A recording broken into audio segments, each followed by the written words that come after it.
Curve sua cabeça. Oremos. Senhor, nesta noite, nós queremos colocar o nosso coração diante de Ti, para ouvir a Tua palavra, inclinamos os nossos ouvidos. Perdoe os nossos pecados. Eu te peço, Espírito Santo, que venha convencer cada um que está aqui nesta noite, inclusive a mim, do pecado, da justiça e do juízo. E que ao final dessa palavra, ao respondermos o apelo, sejamos bem melhores do que como entramos. Cristo, eu te peço, visite aqueles que não estão aqui, que foram atingidos pela guerra espiritual, Senhor, e cederam às artimanhas de Satanás. Por algum motivo tem deixado de lado, Senhor, o cultuar. Tende misericórdia de nós. É o que nós clamamos em nome de Jesus. Amém? Eu sabia que eu estava sentindo falta de uma coisa, o computador. Obrigada. Sem saber, eu gostaria que você abrisse a sua Bíblia em 2 Timóteo. Se você trouxe a sua Bíblia virtual, você ligue seu celular. O problema é que se Deus começar a falar, acabar a bateria, Ele para de falar com você, né? Mas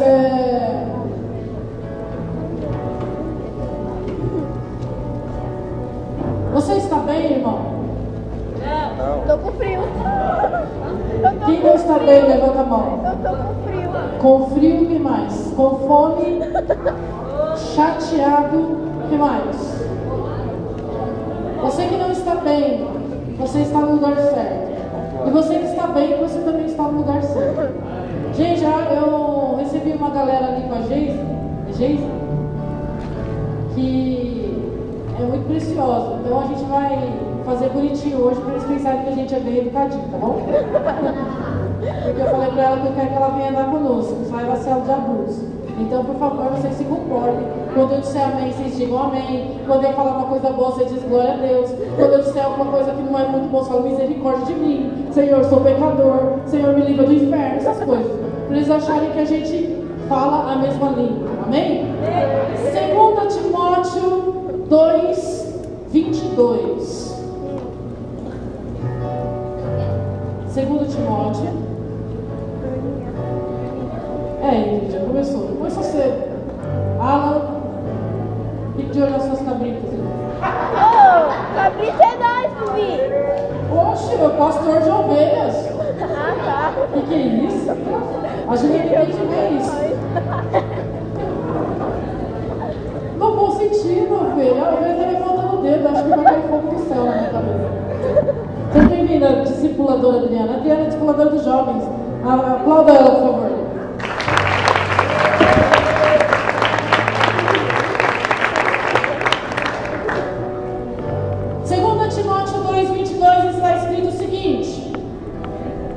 Foge também das paixões da mocidade e segue a justiça, a fé, o amor, a paz com os que, com o coração puro, invocamos o Senhor.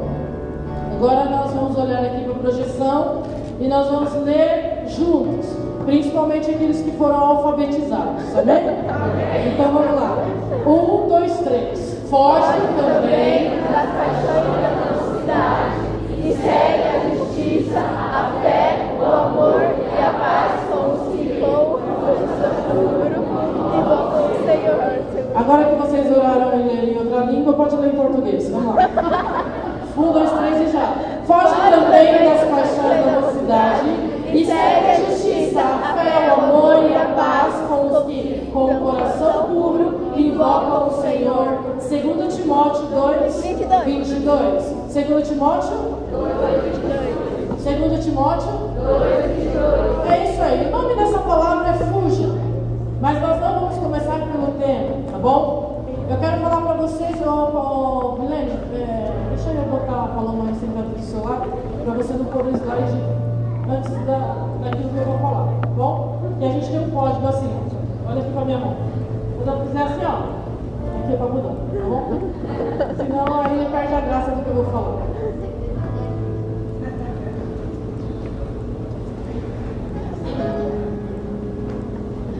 Quem está no ensino médio aqui, levanta a mão. Vocês têm uma matéria chamada Sociologia? Delícia. Coisa boa, sociologia, né?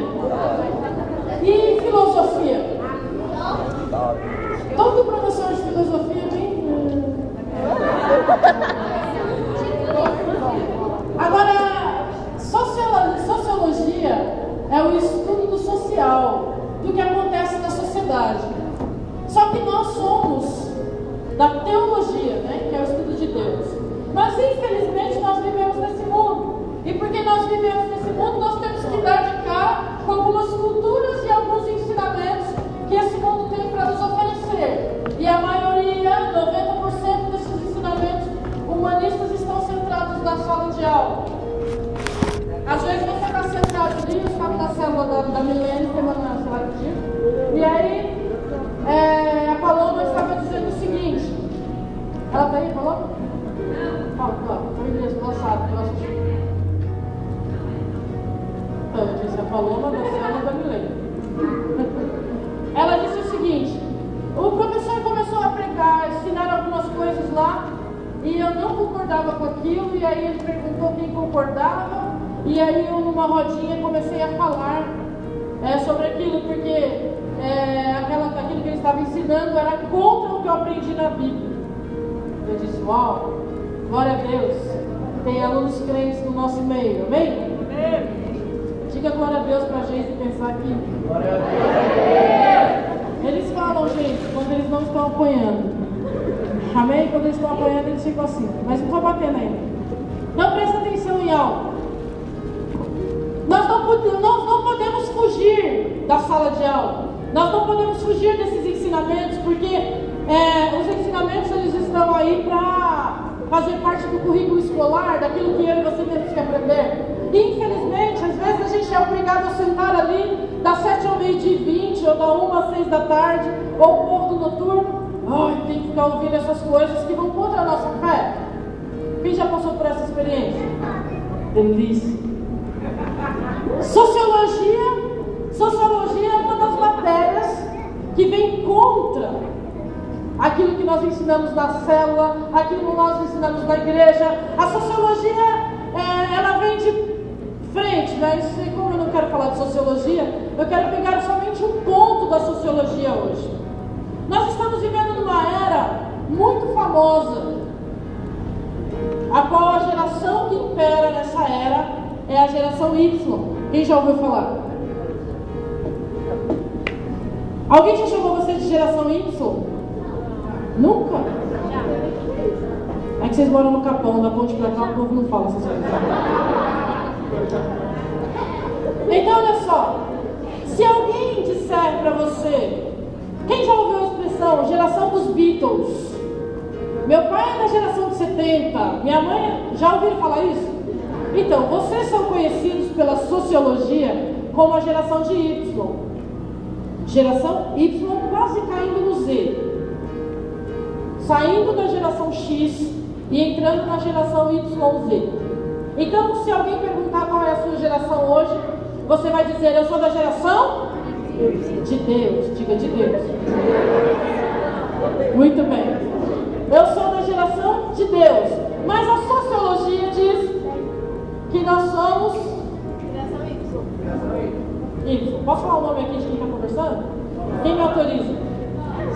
Obrigada. Então tá bom, obrigado. Rafael autorizou lá do outro lado, então eu vou começar a falar os nomes aqui. Quando eu chamar você de circunciso, é que eu esqueci seu nome. Filisteu, fariseu, alguma coisa assim. Amém? Então presta atenção. Nós estamos vivendo essa geração que tem algumas características. Mas, porque nós temos recebido alguns juvenis aqui, e eles são os menores, por respeito a eles, então eu vou fazer uma recapitulação das gerações, desde a década de 45 até a década de agora, década de 2000 que nós estamos vivendo, para você entender. Cadê a Bia, a Tássila, a Isabelle, a Emily? O que você está fazendo nesse mundo, nessa era? Quem é você e o que Deus tem preparado para você? Então vamos lá. A geração Y é chamada de geração do milênio ou a geração da internet.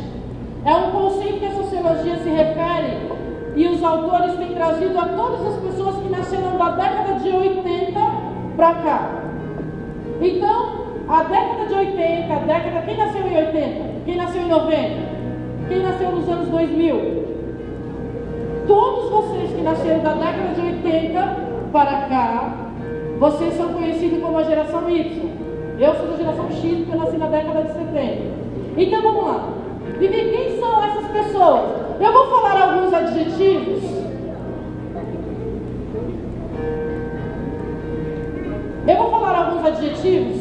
E você vai começar a identificar se existe alguém na sua sala de aula que pareça com o que eu vou falar. Tá bom? Presta atenção. Vivi, quem são esses caras? Eles têm os adjetivos mais incisivos possíveis. São distraídos, superficiais, egoístas, se preocupam com o meio ambiente, cheio de valores morais, mas só quando convém, e dizem que estão prontos o tempo todo para mudar o mundo. Os da geração de Y só faz o que gosta, não consegue passar mais de 3 meses no mesmo trabalho, já pede as contas. Leva a sério o papo de cuidar do animalzinho, da vegetação, da Mata Atlântica. São impacientes, preocupados com si próprios, interessados em construir um mundo melhor, e em pouco tempo eles vão tomar conta do planeta. Com 20 e poucos anos, esses jovens são os representantes da chamada geração Y, um grupo que está aos poucos provocando uma revolução silenciosa, porém sem bandeiras e manifestos. Eles estão sendo introduzidos nessa geração através do mundo virtual. Inventam suas leis e detestam se submeter às autoridades. Uau! Conhece alguém assim? Eu.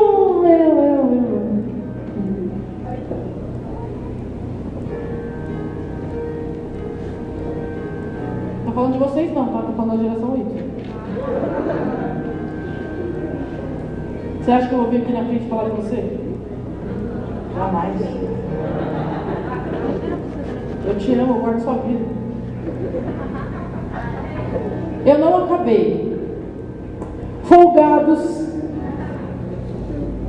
insubordinados,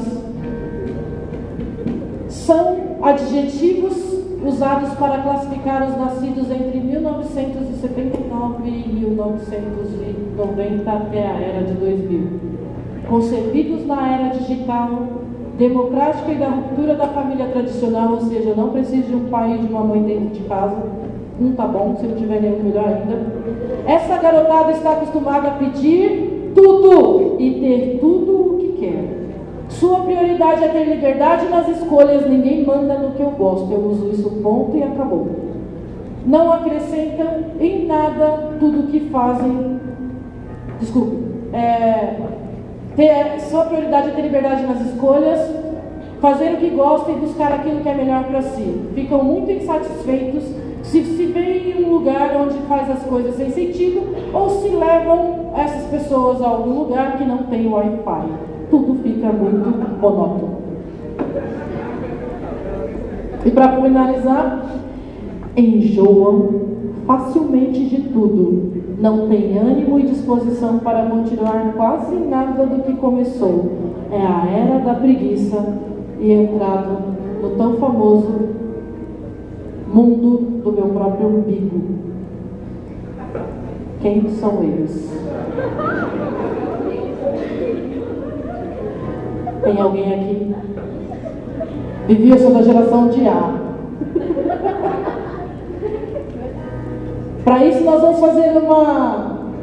Eu coloquei aqui, ó, a geração do umbiguismo. Aquele que olha somente para si.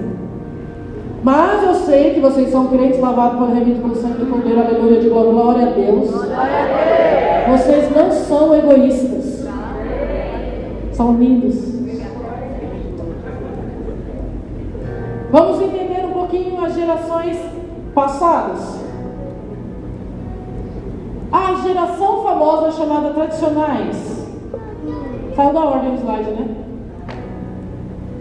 É a geração da época do meu pai, chamado de tradicionais.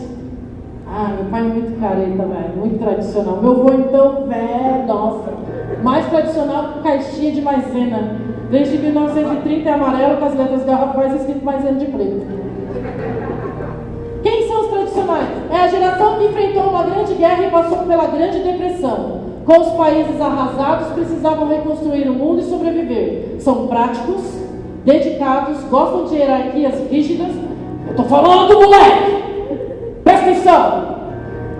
Ficam bastante tempo na mesma empresa e sacrificam-se para alcançar seus objetivos. Alguém conhece o povo da década de 45?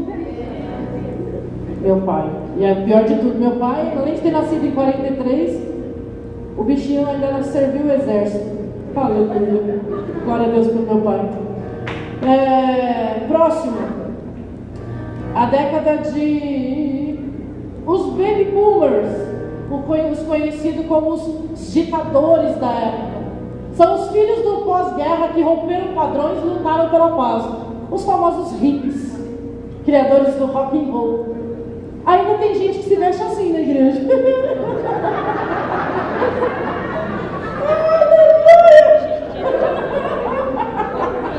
Continuando. Já não conheceram o mundo destruído, porque a guerra já tinha passado. E mais otimistas puderam pensar em valores pessoais, na boa educação dos filhos, têm relação de amor e ódio com os superiores, são focados e preferem agir em consenso com os outros. Vamos reunir a turma, vamos ver o que todo mundo pensa, vamos fazer hora de novo. Qualquer semelhança é mera coincidência. Estou falando aqui de ninguém. Geração X.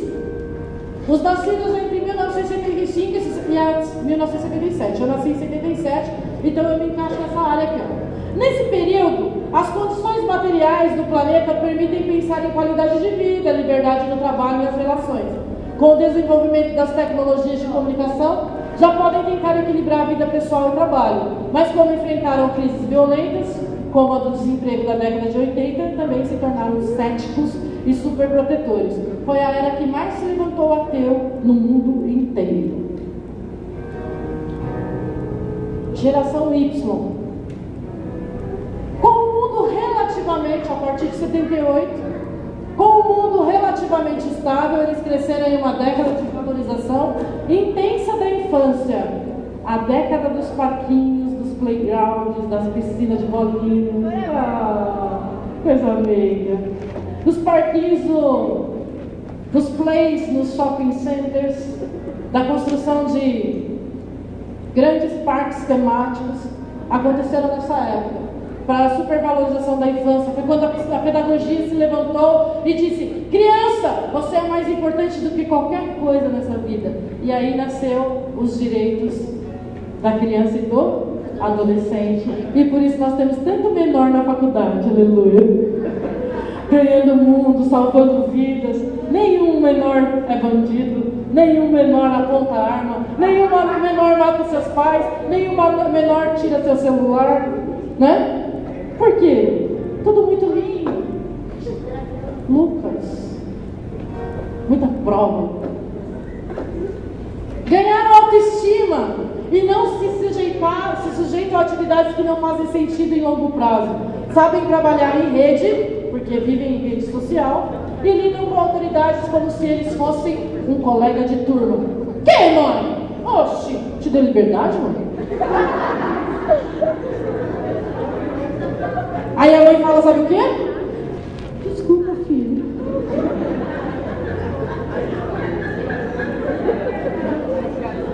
É assim ou não é? Você sabe que a gente está falando dos outros. Não fica falando, não é assim. Não estou falando de você. Beleza, Bibi. Fizemos uma análise sociológica aqui. Gostei da aula de sociologia.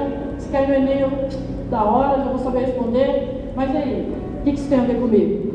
Partimos então. Vamos ver o que Deus tem para nós. O nome dessa palavra é fuja, lembra? Diga, fuja. Fuja. Pois é. Ouçam. estão matando os nossos jovens e adolescentes. Líderes, ministros, pais, professores, pastores, governantes, vocês estão matando esses jovens. Como isso? Nós estamos vivendo numa era em que a doutrina de Jesus não é a de Jesus. As características que marcam essa geração Y não têm base bíblica, por isso elas têm entrado dentro das igrejas.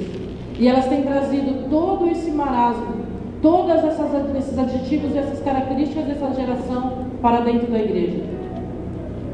Nós sabemos que é comum hoje nós chamarmos um jovem para ir à igreja, um adolescente para ir à igreja. Ele até vai, mas ele consegue ir uma, duas e não vai mais. Eles não conseguem levar até o fim algo que eles começam, isso inclui o evangelho. Os jovens que estão dentro da igreja estão sendo doutrinados por uma doutrina do hedonismo, aquilo que eu falei na primeira palavra, que é o prazer, a busca pelo prazer. É um modismo gospel e carnal, superficial, pobre. É isso que nós temos visto dentro das igrejas. Porque essa cultura da geração Y tem entrado dentro das igrejas e nós, para não perdermos vocês, nós começamos a fazer aquilo que vocês gostam, sem base na palavra de Deus. E como nós viemos aqui para ensinar a palavra, e esse foi o pacto que nós fizemos no primeiro culto, que nós seríamos muito fiéis ao ensino da palavra, então nós vamos ver o que Deus acha da geração Y. E como eu tenho que fazer, sendo eu nascido de 79 para cá, como eu tenho que reagir nessa geração. Ser mais um Y ou ser aquilo que Deus tem para minha vida? Quem aqui está me entendendo? Fora os que estão dormindo, você está entendendo onde eu quero chegar?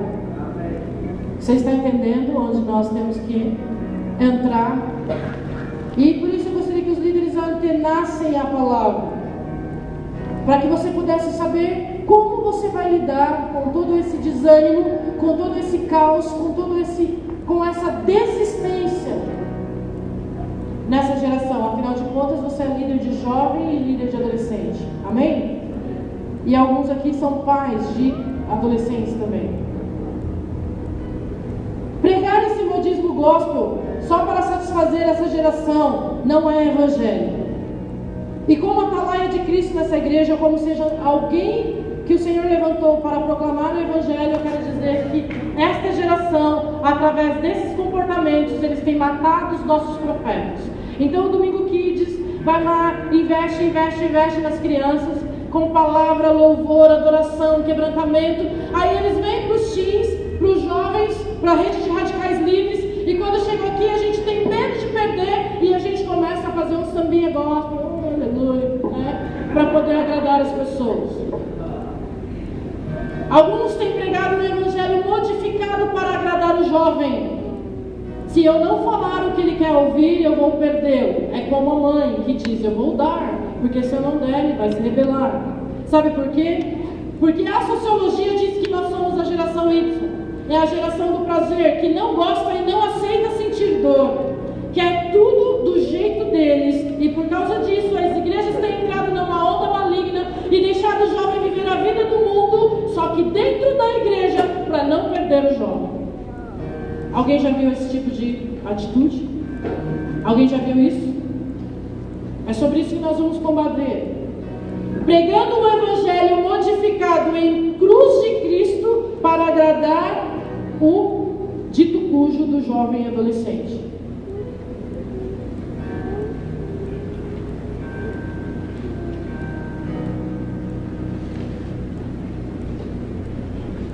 Um evangelho modificado para agradar o jovem que não procede da cruz.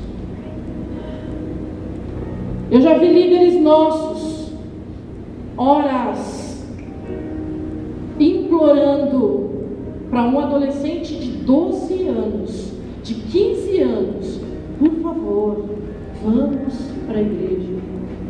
Por favor, perdoa. Por favor, não faça isso. horas. Não saia como se o Evangelho fosse algo que se vende na quitanda a preço de R$ 1,99, e se você não quiser levar por R$ 1,99, você está perdendo a maior oferta da sua vida. O Evangelho é caro, diga. O Evangelho é? Custou o quê? Por que você sabe o preço e não dá o preço? Por que você sabe quanto custa e não paga? Se vocês estão inseridos na sociedade como a geração Y, da década de 80 para cá, significa que toda a investida de Satanás para roubar a sua vida está pesada, cara e incisiva, ou seja, persistente. Então o que eu gostaria de dizer para você? Escute, essa geração veio para matar a última leva de jovens e adolescentes que há sobre o planeta Terra.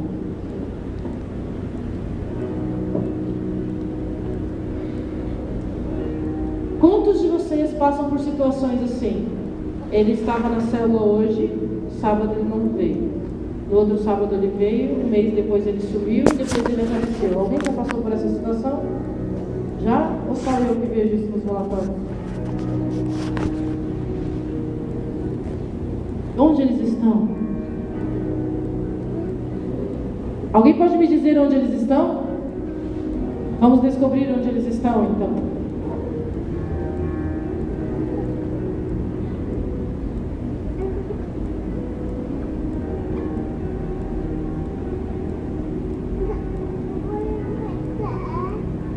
Nós estamos vivendo uma era em que o Evangelho não é mais pregado como o Evangelho da porta estreita. Disse Jesus: a porta que leva à salvação é... De novo. A porta que leva à salvação é... estreita. E a porta que leva à perdição é... Nós estamos vivendo um Evangelho onde diz: vem para Cristo, vai dar tudo certo. É um evangelho que não procede da porta estreita, que não tem nada a ver com a doutrina dos apóstolos, que não procede de Deus. Um evangelho que está simplesmente detonando os nossos jovens e adolescentes. Um evangelho que facilita, que agrada e que apoia a atitude carnal do jovem. Só colocar gospel no final e tá tudo beleza. Onde você foi? Numa festa gospel. Onde você foi? Eu fui numa balada gospel, namoro gospel, briguei gospel e até fiz sexo gospel.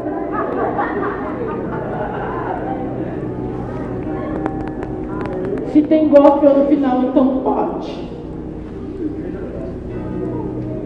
É assim ou não é? Ei! É assim ou não é? Ah, Vivi, beleza, meu, a gente apaga as luzes lá e faz um putz, mas tá gente, Jesus, Senhor. Beleza.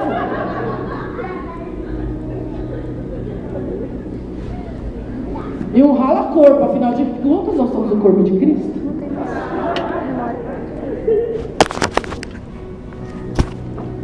Só que é um evangelho sem dor, que não aceita lutas e que na primeira dificuldade desiste. É um evangelho que diz assim: brigue com seus pais e depois peça perdão. É um evangelho que não reconhece autoridades e que simplesmente quer só a autorização dos pais para uma única coisa: pôr piercing antes dos 18, casar antes dos 18 e buscar camisinha no posto ou no âmago para transar com segurança. É a geração mais famosa do que é que tem, todo mundo faz. Alguém já viu essa expressão?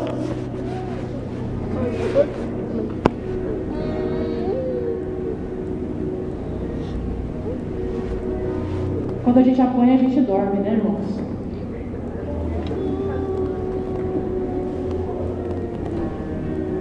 Só que também, dentro dessa geração, tem uma fama, um slogan muito famoso, que veio com a renovação dos louvores, chamando esse povo de geração dos radicais. Nós somos radicais. Nós estamos na contramão do mundo. Nós somos a geração do extravagante. Ninguém segura a gente. Abre elas que eu estou passando. Só que é uma geração dos radicais somente na palavra, porque não tem essência nenhuma na sua conduta. Dentro da igreja, são radicais, mas não vivem uma cultura bíblica. Não tem vida de oração, não tem vida de jejum, só vive de emoções, de encontros e de conferências. Só vivem de momentos de êxtase, porém sem continuidade. Parece a geração de Y, só que dentro da igreja. Quando é o próximo encontro? Estou muito desanimado, velho. Nossa, faz muito tempo que eu não oro. Só que ontem o cara estava com a gente aqui cuspindo fogo, caindo no espírito ou dormindo. É a geração dos radicais e dos extravagantes que não leem a Bíblia, que dizem amar a Deus, mas troca a Deus por qualquer oferta de prazer da carne. Vivi, é o seguinte, eu tenho um compromisso com o meu líder, certo? Todo sábado, 3 horas da tarde, tem célula, às 18 tem culto. Mas eu não posso porque meu amigo da escola hoje me pediu para ir no aniversário dele, tá ligado? O aniversário dele é no sábado, tudo acontece no sábado. E tá difícil, né? Que sábado. Mas Vivi, eu amo Deus, beleza? Eu amo Deus. Mas se for nesse sábado eu não vou poder, porque tipo, eu tenho que fazer uma progressiva aí, leva 3 horas, aí eu fico mal cansado.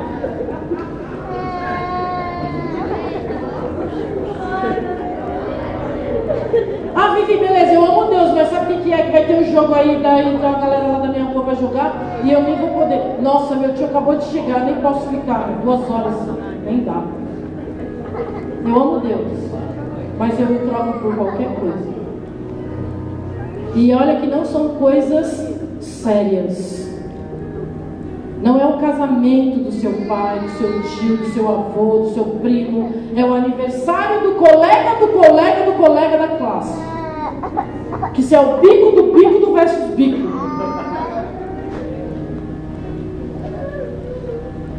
Essa é a geração mais promíscua, mais carnal, que mais negocia os valores da palavra de Deus por qualquer prazer que surja no momento. É a geração de Y, que está hoje aqui no culto, ele estará amanhã na célula e o resto da semana nas baladas, bebendo e se prostituindo.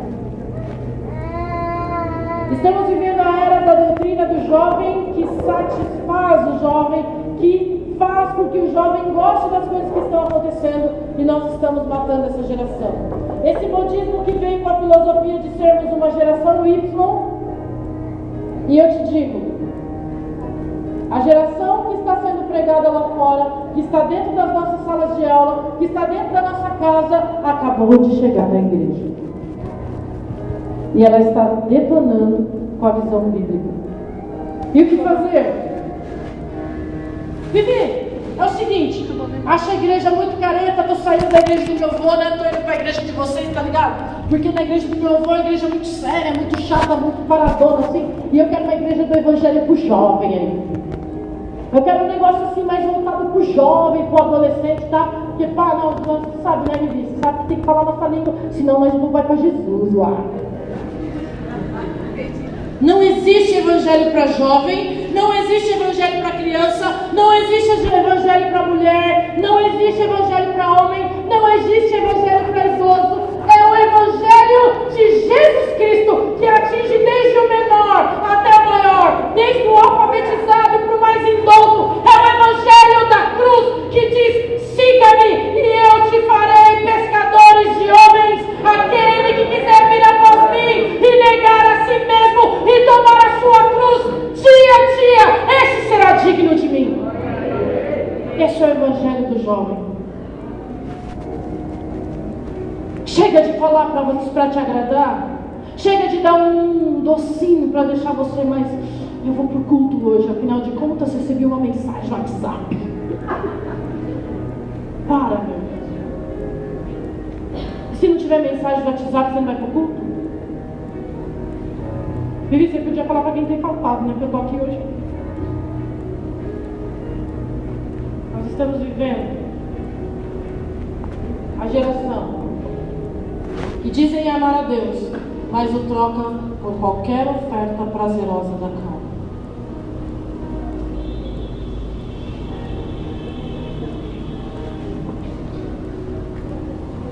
Vamos entrar na palavra agora? Vamos? Eu quero usar 3 exemplos bíblicos para você, para que a gente possa responder ao apelo. A Bíblia diz que os jovens, sabe o jovem que tem a sua idade? O adolescente que tem a sua idade? São os que mais padecem, são os que mais sofrem. Vamos usar o exemplo de José. Todo mundo já ouviu falar de José do Egito? Obrigado R7, obrigado a Record. Aleluia. José fugiu. Fugiu do quê? Vamos ver. José fugiu do pecado. Ele fugiu de todas as atrações da juventude da sua época. Fugiu do estereótipo de jovem da sua geração para viver o jovem que a Bíblia diz que ele tinha que ser. Desculpe, mas eu não vejo nada da história de José, um jovem entre 17 e 18 anos que tinha tempo para gozar das coisas da sua mocidade. Eu não lembro de nenhum momento José com o celular dizendo: não vou para a igreja hoje porque eu estou desanimado, e mandando o WhatsApp para o seu líder. Não existia para ele a geração A, a geração B, a geração C. Para José não tinha esse negócio de geração Y, de geração Z. Sabe por quê? Porque ele sabia que ele era da geração de Abraão, de Isaac e da geração de Jacó, seu pai. Eu não quero saber o que a geração de Faraó está dizendo que eu tenho que fazer nessa idade. Eu quero saber que a minha geração é a geração de Deus, é a geração dos meus avós, é a geração do meu pai, é a geração do meu bisavô. Eu tinha um pai chamado Jacó, eu tinha um avô chamado Isaac e eu tinha um bisavô chamado Abraão, e ele já ditou para mim qual era a minha geração. Eu sou da geração de Deus. Em nenhum momento você vê Deus impor a José alívio algum, porque ele é crente. José, você tem três pessoas santas demais na sua geração. Afinal de contas, você é filho, neto e bisneto dos patriarcas, os mais top, o que estariam na capa dos mais acessados do Facebook da época. Pensa, José não era um qualquer não. Na linhagem dele só tinha bambambam. E por causa disso Deus falou: porque você é neto, filho e bisneto de gente boa, então eu vou prometer para você uma vida de alívio. Pelo contrário, Deus não prometeu alívio nenhum para ele. Ele era jovem, ele tinha necessidades hormonais, algumas demoniais, né? Pelo contrário, ele era um adolescente que vivia uma vida intensa na contramão dos prazeres, lutando para agradar a Deus, e de segunda a segunda, 24 horas por dia. No sábado não. Só no sábado tem célula? Só no sábado tem culto? Não, eu quero mais de Deus. Essa era a vida de José. Um jovem que recebeu uma palavra profética num sonho, e essa palavra se cumpriu. Ele recebeu uma palavra num sonho, lembra disso? Ele ia ser governador, os irmãos iriam curvar dele. Ele não recebeu isso? Sabe quantos anos ele tinha? Entre 17 e 18 anos. Coitado. Ficou preso 13 anos no cárcere, no calabouço, numa prisão, até que a palavra se cumprisse. Sabe com quem que ele ficou lá? Com seus amiguinhos da escola. Era assim? Com quem que ele ficou na prisão? Diga: sozinho. Para que a palavra de Deus se cumprisse na vida de José, esse jovem foi preso, vendido, enganado, sofreu injúrias, solidão e escárnio pela sua própria família. Ele não passou 13 anos da sua juventude como a maioria de nós passamos, usando droga, traficando, roubando, evadindo escolas, saindo dos seus cursos, abandonando as aulas. Ele não passou a vida dele assim. Ele passou a vida dele toda no calabouço, preso. Ele não passou a sua vida fazendo academias, estudando em escola particular, recebendo o livro do governo. Não, ele passou a vida inteira preso, sozinho e esquecido, dado como morto, lembrando que Deus tinha uma palavra para ele e que ele era da geração de quem? Abraão? Jacó, seu pai. E nós não aguentamos lutas, nós desistimos no primeiro sofrimento, na primeira dificuldade, a gente acaba com tudo. Mas José não há registros nenhum na escritura do líder espiritual José saindo de rolezinho numa social para impressionar as garotinhas do rei Saul. Você não vê José dando uma festa gospel da modinha lá no reinado de Faraó só para agradar. Desculpa, eu falei Saul, né? Faraó, desculpa. Dando uma festa gospel somente para agradar as garotinhas lá do salão, lá no Faraó. Quem são as concubinas da noite? Afinal de contas, eu sou neto da trilogia mais poderosa da face da terra. Aleluia. Ele não se sentia lesado por isso. Ele não se sentia lesado se seus colegas se chamassem de careta. Ele não se sentia lesado se os caras chamassem ele de lá vai o feitinho. Sai da igreja, velho. Onde você vai? Para a igreja. Onde você vai? Para a igreja. Onde você vai? Para a célula. Onde você vai? Para o encontro. Onde você vai? Para a conferência. Caramba, meu, tem um dia de folga? Não, eu vou para a igreja. Mas você não foi ontem? Fui hoje de manhã, agora estou indo à noite. Diga glória a Deus. Ali tem uma imagem, volta lá, Paulo. Ali tem uma imagem de José sendo jogado na cova pelos seus próprios irmãos.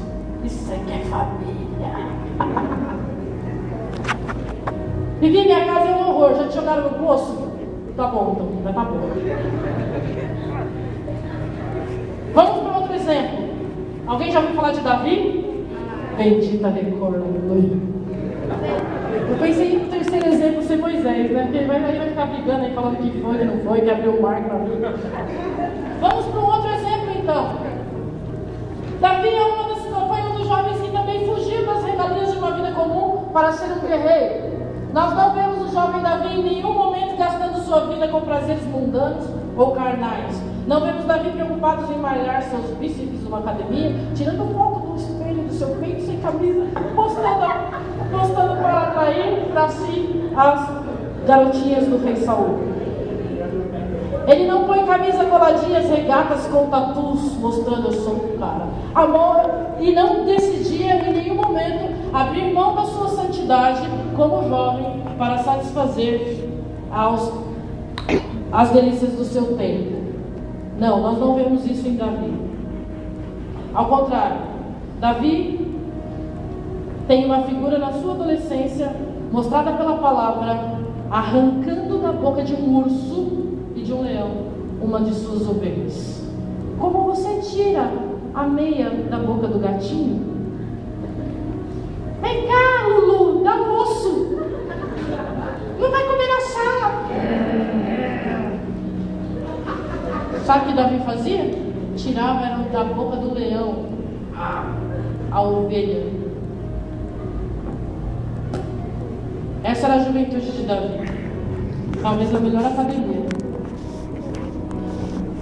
A Bíblia nos mostra um Davi ainda adolescente, enquanto uma nação inteira afrontava os israelitas, afrontava a nação de Israel, chamava eles de fraco por causa de um gigante chamado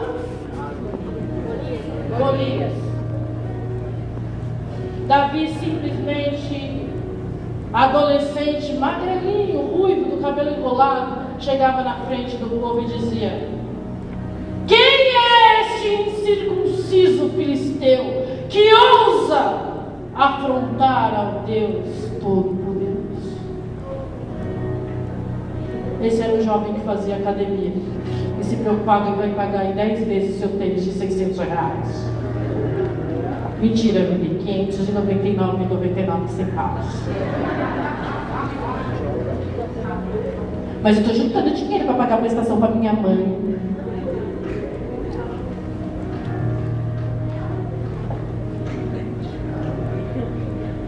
Esse era um jovem que fugia dos seus prazeres da carne, dos prazeres da sua sociedade para agradar a Deus. É isso que a Bíblia nos mostra.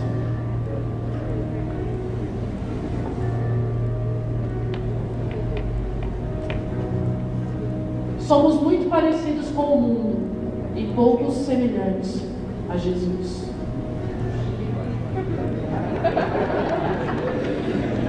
Vai, amiga.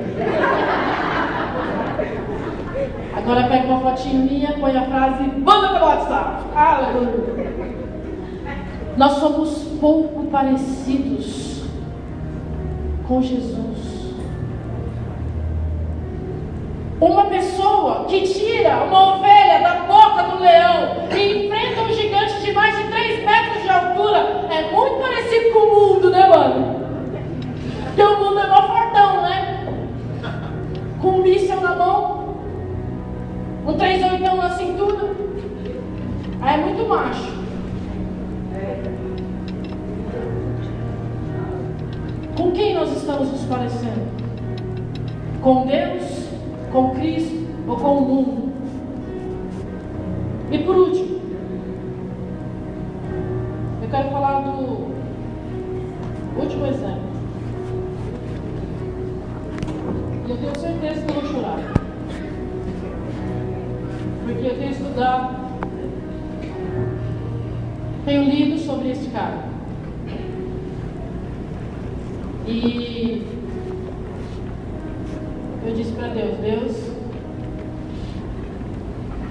eu ousei dizer assim: me ajude a ser como Estevão.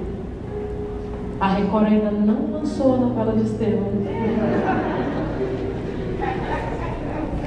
Então eu tenho que contar a historinha. Era uma vez um garotinho chamado Estevão. Estevão era um jovem, diga jovem, que amava a Deus. Estevão era um jovem que amava a Deus. E na época em que a palavra estava sendo pregada pela igreja primitiva, Estevão e todos aqueles que diziam que Jesus tinha ressuscitado, lá em Atos, recebeu uma ordem lá de Pilatos e depois de Herodes: não preguem sobre a ressurreição de Cristo. Não preguem sobre a ressurreição de Cristo, porque aquele que pregar que esse Jesus de Nazaré morreu e ressuscitou vai ser decapitado, apedrejado, degolado ou até mesmo crucificado. Aí Estevão estava na sala de aula, né? Estava fazendo o Enem, sei lá o que estava acontecendo com Estevão, e ele teve um encontro com Cristo. E ele teve uma experiência com Jesus. E sabe, é tão lindo quando a Bíblia diz assim: olha, se Jesus escrevia isso para uma líder minha, uma ex-líder minha, e eu falei para ela assim: já pensou se a gente ouve isso? Peraí, irmãos.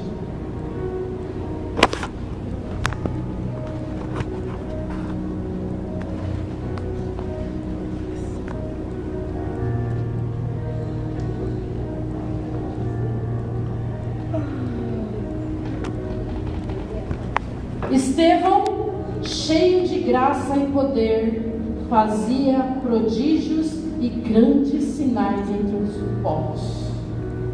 Sabe quantos anos eles tinham? Entre 18 e 22 anos.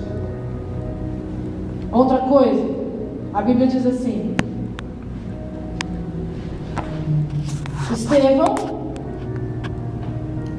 homem cheio do Espírito Santo, totalmente intrépido e voltado para Deus em suas atitudes. E sabe o que acontecia quando Estevão pregava? Ouvindo eles o que Estevão pregava, se enfureciam cada vez mais o seu coração e procuravam tirar-lhe a vida como quem rangia os dentes. Imagina eu aqui pregando para vocês com cara de que me ama, só que eu era Estevão e todos vocês eram os fariseus da época. E eu falava Jesus, e você tudo endemoniado. Era exatamente isso que acontecia. Quanto mais Estevão pregava, mais eles se enfureciam no coração e mais eles arquitetavam um plano para matar Estevão. Quem quer ler a biografia de Estevão, ela começa a partir do capítulo 6 de Atos. 6, 7, capítulo 8. Não, capítulo 6 e 7 inteiro fala sobre a vida de Estevão. Se é melhor você ler antes da Record lançar a novela, porque senão vai poder fazer outra coisa errada. Quem foi esse jovem Estevão? É sobre ele que eu quero falar nessa noite. Eu quero fechar com a vida de Estevão. Estevão sim foi um extravagante. Estevão sim foi um jovem que fugiu das suas paixões, daquilo que aconteceu na sua mocidade. Ele foi aquele que falou de Cristo até ser apedrejado. Foi apedrejado até a morte. Fugiu da mentira, porque alguns diziam: você é de Cristo? Eu vou ser apedrejado? Não, não sou. Você é de Cristo, Estevão? Sou. Você crê que ele ressuscitou, Estevão? Sim, eu creio. Não precisou mentir. Será que se fosse alguns de nós falaríamos a verdade? Estevão sim era um jovem extravagante. Eu desafio a você dizer que você é tudo menos extravagante. Eu desafio você a dizer: eu sou líder de célula, mas eu não sou extravagante. Eu sou um músico, eu sou um cantor, eu sou um jovem, mas eu não sou extravagante. Porque extravagante foi Estevão. Não vamos comparar um jovem da geração Y com um jovem Estevão. Não diga que você é radical, que você é extravagante, se você não tiver a coragem que Estevão teve. Estevão era extravagante. Não ousemos dizer que somos extravagantes nessa geração, porque nós somos extravagantes para o pecado, não para a santidade. Eu sou capaz de fazer e bolar qualquer plano para pecar, para enganar, para mentir, mas eu não sou capaz de criar uma estratégia para ser santo, para ganhar as pessoas para Cristo. Pecamos sim de maneira extravagante.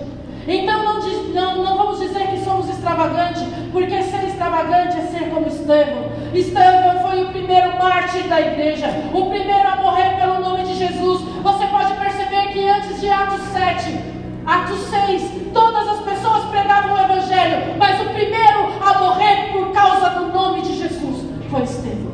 Aleluia. Estevão morreu dizendo que amava a Deus. A Bíblia diz que pela mão de Estevão se faziam sinais e maravilhas, e muitas almas se convertiam pela vida dele, pelo testemunho desse jovem. Muitas almas, muitas vidas, muitos frutos. Eu te pergunto, quantas almas você ganhou em 2015? A Bíblia diz que Estevão pregava e muitas vidas se convertiam. Isso era ser extravagante. E sabe o que houve com ele? Vou te falar o que houve com Estevão.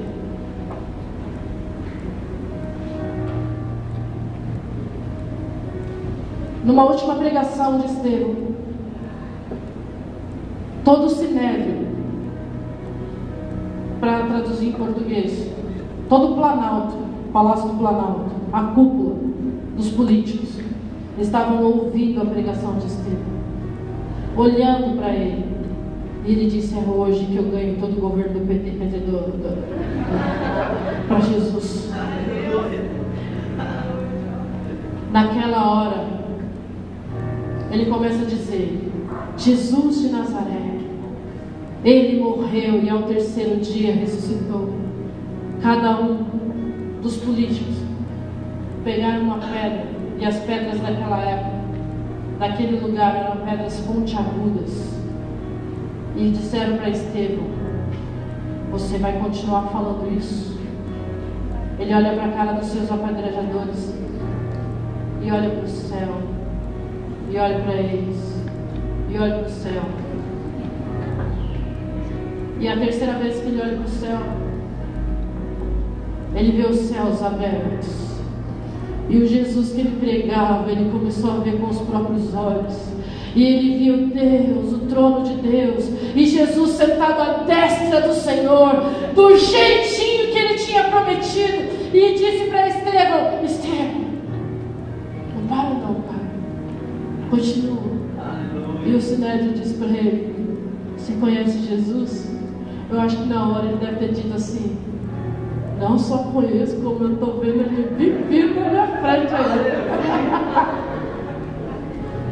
E ele disse assim: se você falar de novo que você é de Jesus, vai ser uma no meio da testa. Aí ele disse assim: Senhor, eis que vejo os céus abertos e o trono de Deus e o Filho de Deus sentado à destra dele, dizendo: fala, Estevão, porque eu sou contigo. Naquela hora ele tomou uma pedrada no meio da testa, ele tomou outra pedrada no peito, e ele caiu de joelhos e disse assim: Senhor, eu entrego meu espírito, não imputes a essa raça o seu próprio pecado. E a Bíblia diz que Estevão dormiu. Para outros ele foi morto, para nós ele apenas dormiu. E sabe por que Estevão morreu? E sabe por que Estevão foi apedrejado? Mude, escute o que eu vou te falar. Ele foi apedrejado como o primeiro jovem depois da ressurreição de Cristo, para mostrar a este mundo qual é o padrão da juventude do Evangelho. É a juventude que morre pelo nome de Cristo. Aleluia. Não é o jovem da modinha gospel, é o jovem que morre pelo Evangelho. Se você ainda não tomou nenhuma pedrada por causa de Cristo, eu quero te dizer que ainda você vai ter que experimentar o que é o Evangelho da cruz.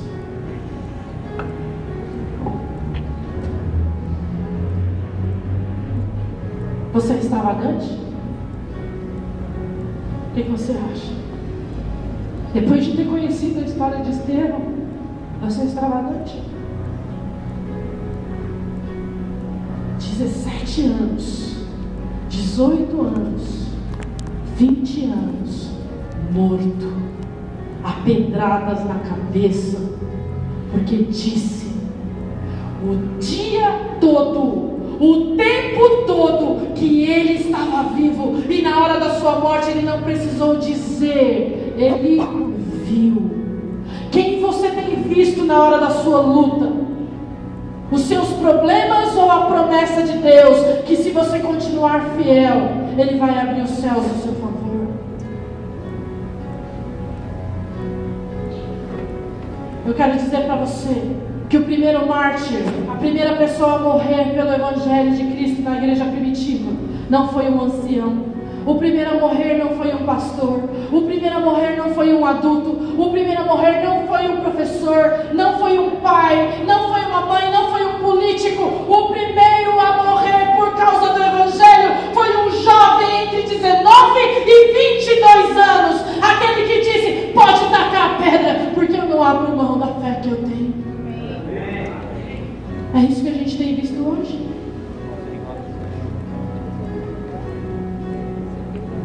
É difícil ser líder de adolescente nessa época. É muito difícil. Nós não temos jovens hoje dispostos a morrer por causa do Evangelho. Esse aqui é Estevão. E o versículo da nossa palavra hoje é 2 Timóteo 2:22. Fuja também das paixões da sua mocidade.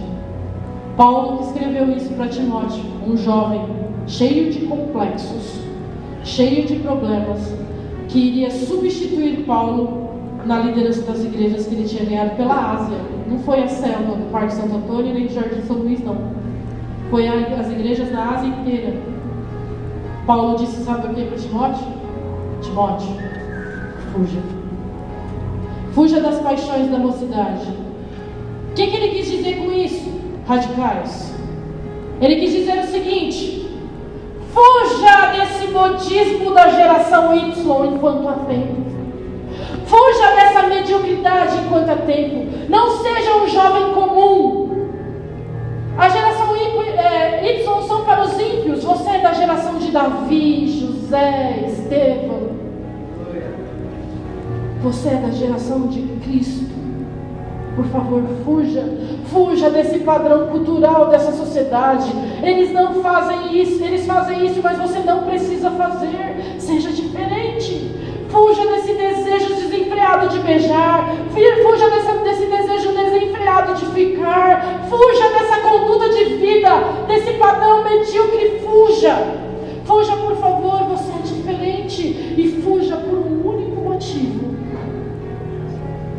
Fuja porque você tem um chamado. E você foi chamado por Deus para fazer a diferença.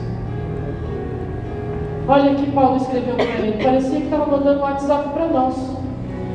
Fuja das paixões da mocidade e segue a justiça, a fé, o amor e a paz com todos aqueles juntos que têm um coração puro e invocam o nome de quem?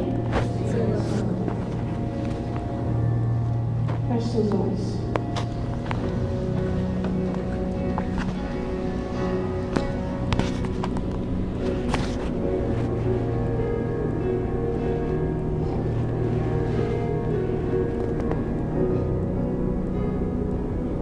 A geração Y gerou um exército de jovens vazios, rasos, preguiçosos, superficiais, débil, fraco, doentes, viciados, desobedientes, obstinados, profanos, uma geração que não enfrenta dificuldades nenhuma para servir a Cristo. Se é que a gente pode chamar isso de cristianismo, vendo, se tiver que sacrificar, eu não quero servir. Mas o Senhor gerou no nosso coração uma geração de adoradores, uma geração de servos e servas que querem ser extravagantes e radicais como foi Estevão, que querem levar a pedrada na cabeça e dizer: pode bater, professor, pode xingar, professora, pode reclamar, mãe, mas eu sou servo do Deus Altíssimo, eu vou para a igreja sim, eu vou ministrar sim, eu vou levar para o encontro sim, eu vou fazer o anjo da guarda sim, porque eu sei e eu vejo os céus abertos e o meu Jesus sentado à destra de Deus Todo-Poderoso, dizendo: aquele que foi cantado aqui, santo, santo, santo, Senhor Todo-Poderoso.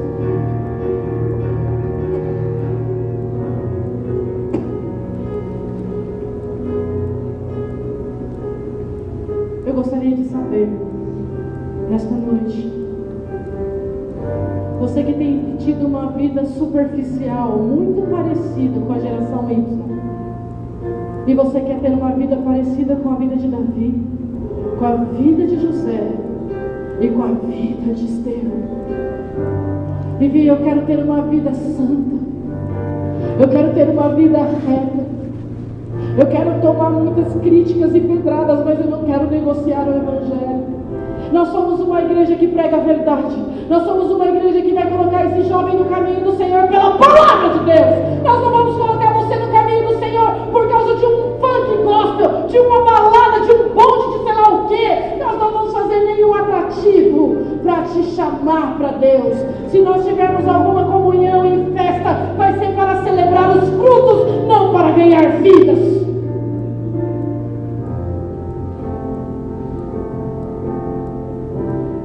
Antes de fazer o apelo para você que quer ter uma vida parecida com a de Estevão, eu gostaria de saber se tem alguém no nosso meio que ainda não entregou a sua vida para Jesus. Vivi, eu não disse que eu quero ser salvo, eu não disse que Jesus é o meu único Salvador. Todos estão com os olhos fechados e as suas cabeças baixas. Se você ainda não entregou sua vida para Jesus, se você gostaria de fazer nesta noite, aí no seu lugar eu gostaria que você levantasse a sua mão direita. Não abra os seus olhos.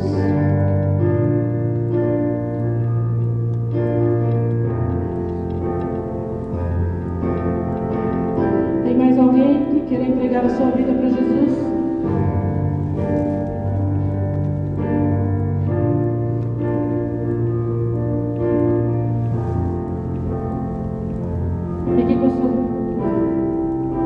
Alguém vai chegar perto de você. Fica aí com a sua mão erguida, Rafael.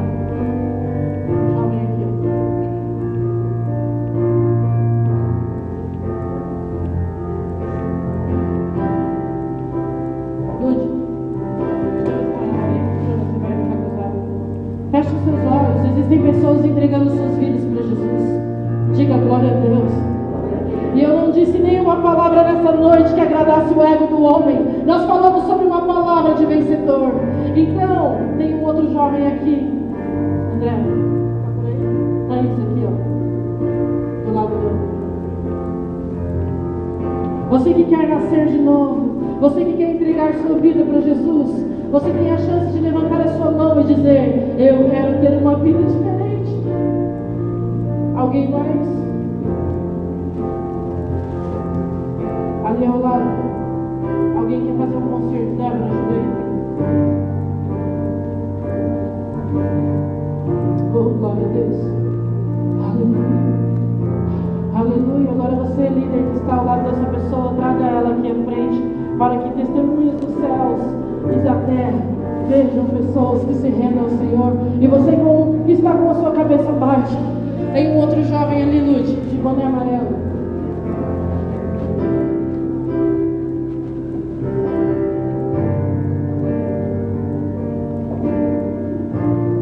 A melhor decisão da sua vida, meu amigo, que você tomou hoje, a mais certa de todas elas, você tomou hoje. Igreja, olha para cá. São jovens que não querem fazer parte da geração Y. São jovens que querem enfrentar o caminho mais difícil para servir a Deus. São jovens e adolescentes que disseram sim para Deus, que disseram sim para o Evangelho em lágrimas. Eles estão aqui na frente dizendo: eu quero servir ao Deus de Estevão, eu quero servir ao Deus de Estevão, eu quero servir ao Deus de Davi, eu quero servir ao Deus de José, eu quero servir ao Deus de Moisés, eu quero servir ao Deus de todos aqueles que se curvam diante do Cristo e declaram que Ele ressuscitou dentre os mortos e me salvou do inferno. Diga aleluia. Você que está aqui à frente, repete essa oração comigo. Diga assim: Deus, nesta noite, eu reconheço que sou um pecador. Eu reconheço que se eu não entregar a minha vida para o único Deus, justo juiz, eu estaria no inferno. Mas eu quero declarar nesta noite que a minha vida te pertence. Eu pertenço a ti. E recebe a minha vida e escreve o meu nome no livro da vida com sangue, para que ninguém apague. Obrigada pela salvação. Eu reconheço os meus pecados. Eu te peço perdão pelos meus pecados e te peço me ajude a caminhar e não desistir. Em nome de Jesus. Abençoe. A igreja aplauda o Senhor.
Eu fiz uma decisão há 15 dias atrás de ter uma vida extravagante. Eu estava procurando, dia 4 de novembro, eu estava procurando uma palavra para declarar sobre a vida de uma discipuladora minha primeira líder, a Carla. E eu falei: Deus, me dá uma palavra, eu quero escrever para ela com propriedade. E eu fui buscar na palavra e eu li a vida de Estevão. E eu escrevi em lágrimas para ela. Quando eu terminei de escrever, eu disse: Deus, me faça como Estevão. Você está disposto a morrer pelo Evangelho? Você está disposto a ser um jovem diferente, um adolescente diferente?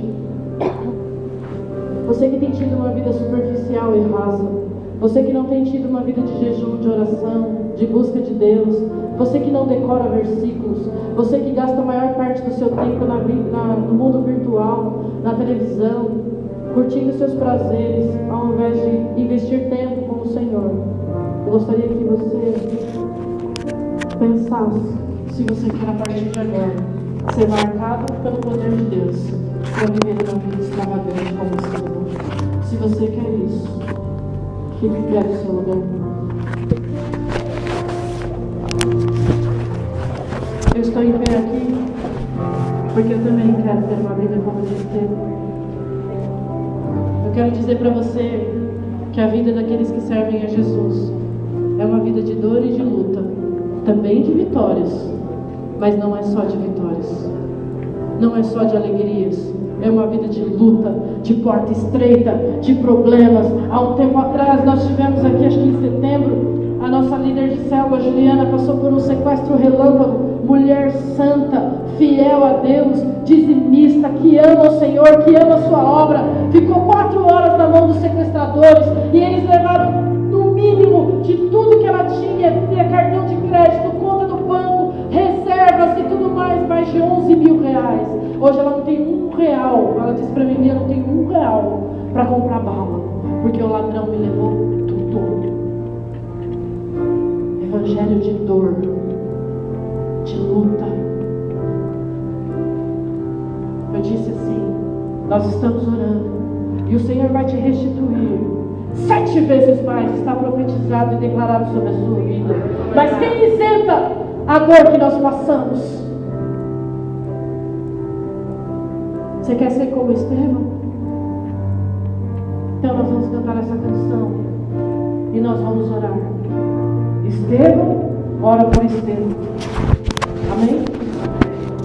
Um vai orar pelo outro e vai dizer: eu vou ver você entregar sua vida, Rainá, para Jesus, com sangue, dor, trabalho, sacrifício, e eu estarei do seu lado cumprindo o propósito. Conta comigo, porque custa o que custar, doa o que doer, não é maior do que o chamado de Deus na nossa vida. A dor não vai repreender aquilo que o Senhor nos chamou para fazer. Amém?